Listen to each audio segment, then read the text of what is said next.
aí continuando aqui, o seguinte, a gente vem para o parafuso. Como vocês podem perceber, esse prisioneiro de cabeçote aqui, ele é um prisioneiro, um diâmetro muito grande, prisioneiro de meia polegada. E como tu comentou, ele tem uma rosca diferente no bloco e uma rosca diferente. Porque o passo da rosca no parafuso em cima, que é onde dá o aperto, onde vai rodar em cima da arruela, Sim. Ele tem um passo mais fino porque você tem um aperto mais preciso com isso daí. Sim. E lembrar sempre que aquela pastinha que vem da RP não é enfeite. Sim. Aquela pastinha lá é porque ela elimina o atrito e aí o torque fica correto. Então você tem que passar a pastinha na rosca, assim como você tem que passar a pastinha embaixo da porca e na arruela, porque é onde ela vai assentar para girar em cima. Claro. Então tem que ter a pastinha ali também, entendeu? E é pouquinha pastinha, não é lambrecar tudo não, é pouca pasta. É o suficiente para diminuir o atrito e para te ter um torque real e não um torque que está sendo travado pela a porca, o atrito da porca com alumínio, né? Exatamente, Christian. É isso aí, entendeu? Bom, aí nós temos aqui os pistões. Esses pistões aqui, no caso, esses aqui foram feitos pela AFP, especificamente para esse motor aqui.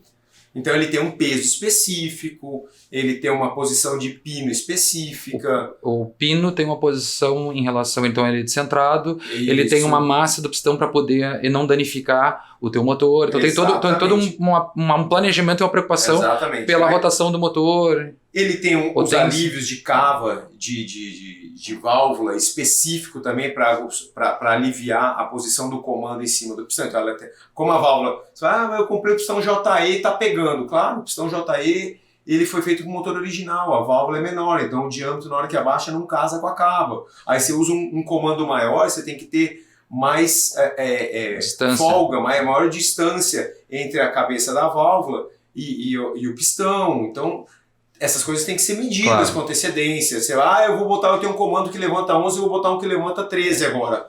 Não vai pegar no pistão, entendeu? Sim. Você tem que pensar em tudo isso aí. Então, o pistão ele é de extrema importância. Aqui está até um 335.3, tá aqui, que esse pistão aqui está pesando 335 gramas, ponto 3. Então, eles vêm muito, muito, muito parecidos já ao peso. Ele é muito bem, até porque ele é feito inteiro no CNC e usinado por dentro e por fora, então ele já vem com peso muito parecido. Mas mesmo assim a gente acaba fazendo uma equalização bem fininha mesmo, para que todos fiquem exatamente no mesmo peso, até porque se eu precisar montar um cilindro lá e outro cá, não tem diferença, eu deixo todas as bielas exatamente com o mesmo peso, os pinos e os pistões. Aí monta, depois que montou, obviamente eu não vou ficar mais trocando de lado a lado, um vai sempre no cilindro 1, 2, mas até montar ficam todos iguais e isso dá mais um balanceamento dinâmico no motor melhor, né?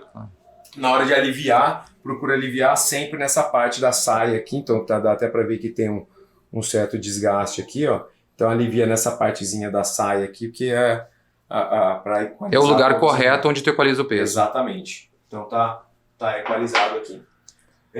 Uma das peças mais importantes que existe no motor de corrida, e ninguém dá o valor necessário, é o pino do pistão, entendeu? O pino do pistão é responsável na maioria das vezes pela destruição que tem no motor. Então você pega aquela biela e sai denegrindo a imagem da coitada da biela. Essa minha biela é uma porcaria, a bucha de biela estraga, esgarça, é uma porcaria. A culpa não é da coitada da biela, a culpa é do porcaria do pino que você está usando. Por quê? Você pega a biela e fala, nossa, é interessante, porque eu pego a biela e ela... eu pego a biela, ponho, aí eu não consigo mexer o pino para cima e para baixo na biela, só que lateralmente, assim, aqui não tem folga nenhuma, eu consigo mexer. Por quê, Cacá? Porque é o seguinte, o que acontece quando o motor está funcionando para cima e para baixo aqui? O pino flexiona assim e assim, para cima e para baixo, ou seja, ele fica assim e fica assim. Porque é um pino ruim. Com isso ele estraga o pistão e estraga a bucha de biela. Aí você fala, o centro da biela está na medida original ainda. Por quê? Óbvio, porque se ele fez assim e depois ele fez assim, o centro continua na medida. Então ele esgarça, ele oblonga as laterais da bucha e se joga a bucha da biela para fora. Porque o pino flat, na verdade... Porque o pino flexiona. Isso, ele não deveria fazer isso. Ele não deveria flexionar. Agora, é óbvio que tudo tem uma ligação. O ponto de ignição errado, por mais animal que seja o pino que você está usando, ele vai flexionar ou ele vai quebrar. Sim, porque ele gera um contra-trabalho no momento da combustão, no pico da pressão da combustão. Então o pino é muito importante. Na verdade, tipo assim, de tudo que eu estou te mostrando aqui, essa é a peça mais cara do motor, que está aqui pra gente por curiosidade. O pino é a peça mais cara. Cacá, só um detalhe, já que tu tá com o pino na mão, ele tem uma cor escura. E qual é o motivo dessa cor escura e qual é o objetivo dela em termos de rugosidade, né? Então, essa cor escura aqui é um tratamento especial que tem no pino, chama DLC, que ele aumenta muito a rugosidade, tipo, aumenta assim, diminui no caso, né? Sim. A rugosidade, para que elimine totalmente o atrito do pino. Tá? Esse material, esse tipo de tratamento é muito comum no motor da Fórmula 1, que eles fazem inclusive no virabrequim inteiro, em todas as válvulas, em todas as peças do valve train, válvula, tucho, comando de válvula, tudo que tem atrito direto, entendeu? Porque a rugosidade vai lá para baixo, ou seja, fica uma peça extremamente lisa e ao mesmo tempo ela aumenta muito a dureza superficial, muito mesmo. Então é o tratamento mais ou menos. E por que faz esse tratamento e não faz outro? Porque esse tratamento, apesar de ser um tratamento térmico, é um tratamento que exige muito pouca alteração de temperatura para tratar. Como você altera muito pouco a temperatura, a chance de você deformar a peça no tratamento é muito pequena. Sim. Então esse é o tratamento mais nobre que se tem hoje para coisa. DLC, esse cara que é Diamond Like Carbon. É um diamante líquido que vai em cima da peça. É um tratamento, não é diamante, mas é como se fosse... É como se fosse um diamantar, né? É como se fosse diamantar, exatamente. É isso aí. É um acabamento extremamente duro com baixíssima rugosidade.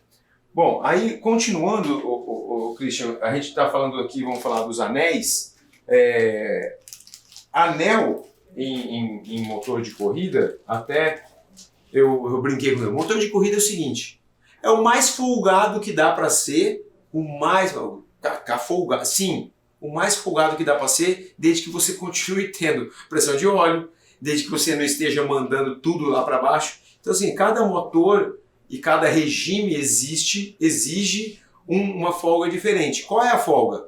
Vai folgando até ele continuar fazendo. Você vai perceber que toda vez que você folga, o motor tanto, estou falando em folga de bronzina, estou falando em folga de anel, estou falando em folga de pistão, vai folgando e vai testando que você vai ver que quanto mais você folga, mais potência você ganha. E não vai ficar mandando todo o óleo para fora. Não, super folgado, se você tiver pressão de óleo, não vai fundir, entendeu? Então é folgado, o motor de corrida é folgado. Desde que tu tenha os subsídios para isso, né? Uma vazão de óleo adequada para poder atender essa folga. Você não vai folgar de tudo a bronzina de biela e mancal e vai manter a bomba de óleo original, porque a bomba de óleo original não vai dar conta de manter a pressão de óleo. Claro, tem que ter a rugosidade certa no cilindro e o tipo de anel correto para poder trabalhar folgado. Exatamente. Resumindo, é o mais folgado possível desde que continue funcionando. Perfeito. Entendeu? Que não perca a característica principal dele, que é a estanqueidade do cilindro, exatamente, que é manter o filme de óleo. Cacá, eu tenho 200 de compressão na partida lá na hora que... Aí eu tô folgando, agora eu já tô com 110. Não. Tem alguma coisa errada. Tem alguma coisa errada. Folgou demais, algum lugar aí tá passando errado, não é isso. O fato é que quanto mais folgado, melhor. Ok. Tá? Ô Christian, no começo do outro vídeo nós falamos um pouco sobre, na hora que está começando a montar o motor, a importância da limpeza do motor, né? Que realmente tem que ser muito limpo. Esse aqui no caso nem tá aqui como demonstração, ele não está limpo ainda o suficiente para ser montado. Mas um negócio muito importante, até acho que talvez mais importante que a limpeza, é a medição. Todo mundo sabe que a gente não consegue usinar um virabrequim dentro da própria oficina, que a gente não consegue brunir um cilindro dentro da própria oficina, abrir um cilindro, nada disso. Então é esse tipo de serviço que a gente tem que levar numa retífica para fazer. Muito importante, apesar de você pedir na rede, eu quero que o virabrequim fique com 6 de folga de bronzina de biela, é você poder conferir se essas medidas estão certas, entendeu? Aqui a gente confere tudo antes de montar.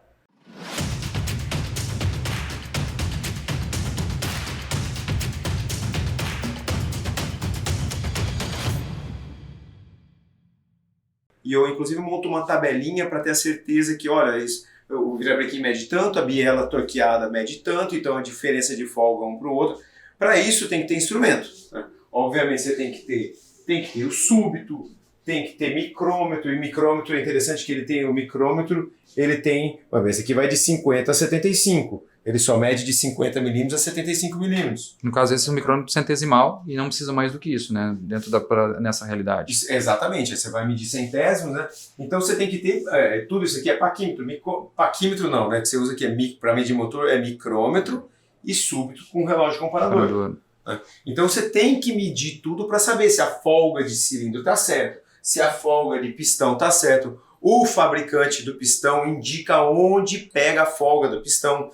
Tem pistão que pega na pontinha da saia, que é raro, mas a maioria pega de 10 a 12 milímetros da saia para cima. Vai ser mais ou menos aqui. Certo. Então isso é uma coisa importante, tá? Para você tirar a folga do pistão para a folga do cilindro. Você tem que conferir isso aí, porque senão o motor estraga, você não sabe se estava montado com a medida. Então esse fato da medida você tem que eliminar ele. Eu montei na medida certa, entendeu? A mesma coisa, a importância das bronzinas, do alinhamento dos mancais, tem que estar perfeito. Até o Sapinho tem um vídeo que ele explica direitinho. Ele usa um gabarito. Usa um gabarito para conferir, porque isso tem que ser perfeito. Claro. Senão você estraga o motor e não sabe o que você está estragando. Sim. O motor. Entendeu?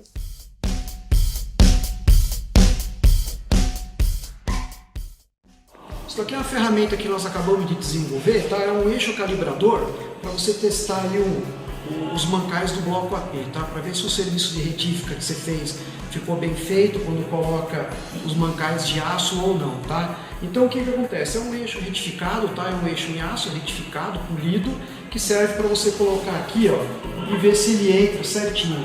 Aqui você vai conseguir testar o diâmetro do mancal para ver se está na medida certa e também o alinhamento dos mancais, tá?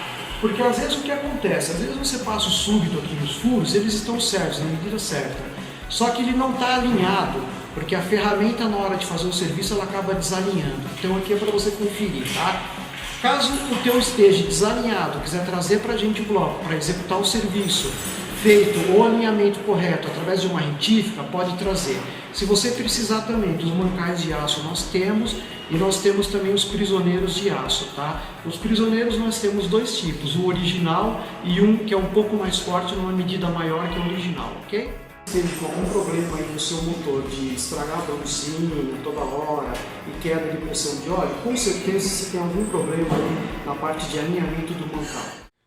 E não adianta ter toda uma rigidez e uma preocupação no planejamento das peças, sendo que as tuas folgas aplicadas estão erradas ou tem uma diferença de alinhamento, um tombamento de mancal ou coisa parecida. O que facilita bastante essa estrutura que tu tens aqui, né, Cacá?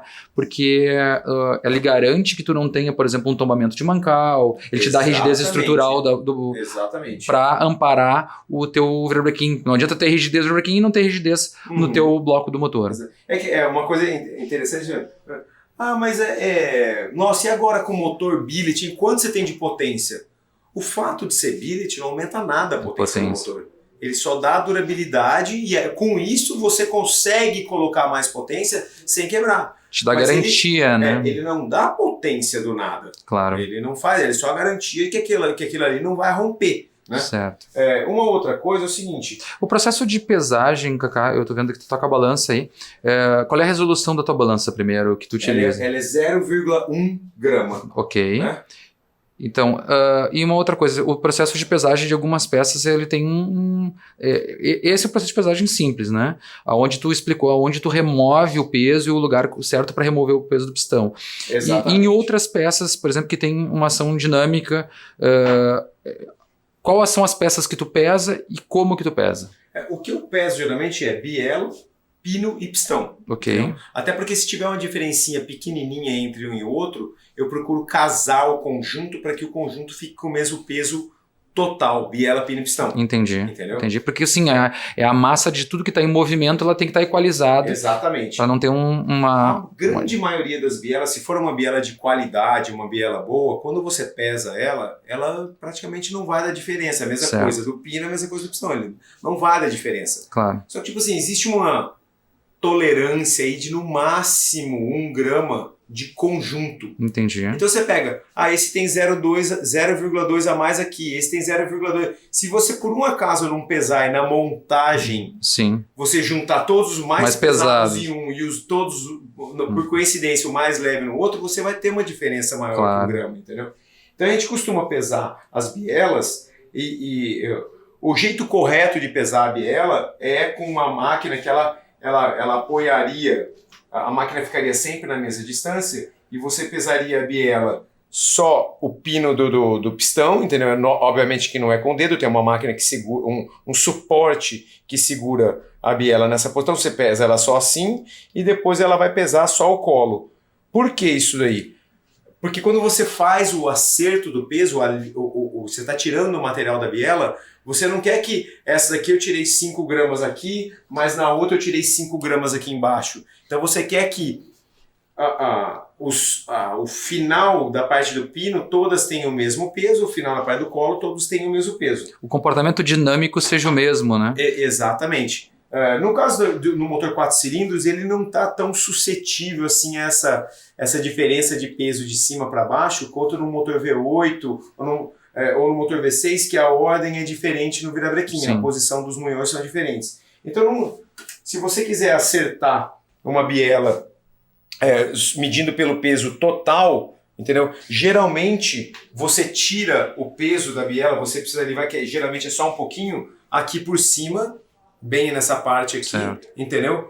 Ou então, aqui na parte de baixo, só na parte da capa aqui, que é uma parte que são as partes que exercem menos força, são as partes mais fortes da biela. Exatamente. Jamais no corpo da biela aqui. Nunca aqui, que é a parte mais fraca, né? Essa parte, nunca aqui, nunca na haste aqui, vamos chamar de haste, nunca por aqui. No corpo da biela. Então, essa parte de medição que a gente faz quanto a peso. Agora, que eu te falei, você tem que ter equipamento, você tem que saber qual é o torque que você montou, qual é o torque de cabeçote, qual é o torque do mancal, qual é o torque de parafuso do volante. Que é outro processo de medição que eu utilizo um torquímetro, né? Exatamente, então eu utilizo o torquímetro. Torquímetro tem torquímetro de chave meia, esse torquímetro que eu estou na mão aqui, ele vai de 40 Nm até 210 Nm, entendeu?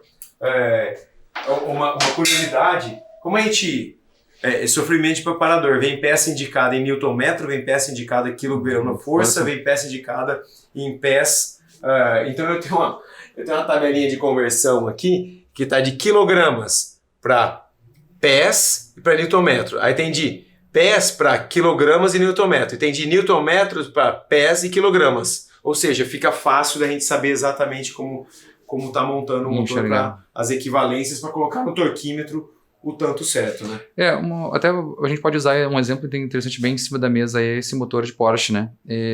Que ele tem todo um procedimento, ele é dividido em várias etapas e todo um procedimento de aplicação do torque correto, e o torque tem momentos que é torque puro e tem momentos que é torque ângulo, né, que a gente chama. Exatamente. Onde trabalha com parafusos que a gente chama de parafuso elástico, onde ele tem que trabalhar com a área elástica do parafuso para gerar uma tensão, porque ele vai ter uma movimentação em função da temperatura. Então, é muito importante entender o que o fabricante te entrega de informação sobre aquele determinado elemento de fixação, que seria um parafuso, né? E na verdade, tipo assim, mas por que o motor de corrida não usa parafuso elástico? Porque o motor de corrida é feito para montar e desmontar várias vezes. Exatamente. O parafuso elástico, depois que você torqueia uma vez, supostamente você teria que jogar ele fora e colocar um outro parafuso elástico. Depois que ele estica aquele tanto, ele não volta mais do jeito que ele era antes. O parafuso, o prisioneiro do motor de carro de corrida, ele não estica. Não deve esticar, ele tem que ser rígido. Ele tem que ser rígido. E você vai poder montar e desmontar ele várias vezes. É isso. Então, no motor de Porsche, nós estamos aqui... fato curioso, né? Aqui, esse motor aqui é uma aspirada 3.8, então tem o torque que é aplicado na gaiola que segura o virabrequim, aí tem o torque que segura dos parafusos que seguram a gaiola dentro do... Mostra um parafuso para nós, Kaká, que olha o tamanho do parafuso e a região de deformação elástica dele aqui, senhores, ó. Que ele tem um rebar. Exatamente, um parafuso aperta... Esse é o parafuso de cabeçote, então ele aperta o cabeçote e ao mesmo tempo ele puxa de novo a gaiola na carcaça. É um motor assim super... É bonito de ser montado. Ele tem toda uma técnica, né? Esse é um motor que, tipo assim, você tem que seguir exatamente o manual da Porsche e o procedimento de montagem. Tem lugar que, tipo assim, eles até especificam, ó, esse lugar que você passou a cola, tal, Loctite, vedação, não sei o que, o parafuso deve ser torqueado com tantos quilos de torque, entendeu? Se você montar de qualquer jeito, provavelmente vai funcionar, mas daqui a um tempo vai vazar o óleo, ou vai estragar antes, ou vai pegar... Então não, você monta para fazer o serviço uma vez só. Uma vez só. Obviamente, né? Nada mais justo que o cara que tá pagando a montagem. Cacá, olha só, tu falou bastante sobre o processo de medição e a importância da medição das folgas existentes entre as partes móveis do motor. O pessoal busca muito um número mágico dessas folgas e um padrão. Explica para nós sobre as folgas que tu utiliza e como que tu interpreta isso para diferentes montagens de motor. Porque, tipo assim, primeiro, não existe número mágico para nada, né? Não existe o ponto mágico, o ponto de ignição mágico, não existe a mistura mágica, você sempre fala isso no curso. Da mesma forma, não existe a folga mágica. Entendeu? O motor que vai, no caso aqui a gente está mostrando o motor que vai no Cobalt, o bloco de alumínio, ele usa uma folga diferente do bloco de ferro. O bloco de ferro que está no meu motor, que hoje no Cobalt, que exige muito mais do que da época que eu andava de força livre dianteira, tem folga de pistão diferente. Por quê? Porque um anda com muito mais pressão, esquenta muito mais, tem a folga de pistão diferente do outro que você estava menos. O mesmo pistão aqui que eu estou usando no carro de corrida, esse pistão pode ser usado no carro de rua. Ele vai usar uma folga diferente. A folga está ligada ao que você está exigindo do motor. A exigência vai causar vai ter uma temperatura diferente e vai exigir uma folga diferente. Então não tem número mágico de folga. Agora, para matar a curiosidade, todo mundo quer saber, esse pistão nesse bloco ele é montado com 12 de folga. É aqui. Nesse bloco aqui já é montado com uma outra folga, é montado com 10 de folga. Tá? Aí o motor da Porsche original que está aqui, quanto tem de folga aqui? Tem 6 de folga. É diferente. Mas só 6 de folga. Não é que é só 6 de folga. Olha o diâmetro do pistão. A folga está relacionada ao diâmetro do pistão. É importante esclarecer, 6 centésimos de folga, porque às vezes o pessoal não entende do outro lado, né? Nós estamos falando de medidas centesimais, né? Sim, exatamente. Então, não existe número mágico para nada. Isso infelizmente, quando você está desenvolvendo um motor ou desenvolvendo... muitas vezes você tem que descobrir na tentativa e erro. Entendeu? Eu montei, ficou apertado, marcou a saia. Tá apertado. Sim. Tá apertado. Entendeu? Porque aquela deformação que ocorreu no teu bloco e no teu cilindro, a folga não foi o suficiente. Às vezes tu tem que enxergar isso até... aquele valor passado pelo fabricante é uma excelente referência, mas nada melhor do que testar. Exatamente. É bem isso aí mesmo. Importante, Cacá. Obrigado por esclarecer isso aí, que é uma dúvida que normalmente as pessoas têm e querem um número mágico, né, uma receita de bolo para poder resolver o seu problema. Isso é uma coisa que demanda de testar e aprovar essas medidas. Segue a dica do folgado, né? Tá ótimo.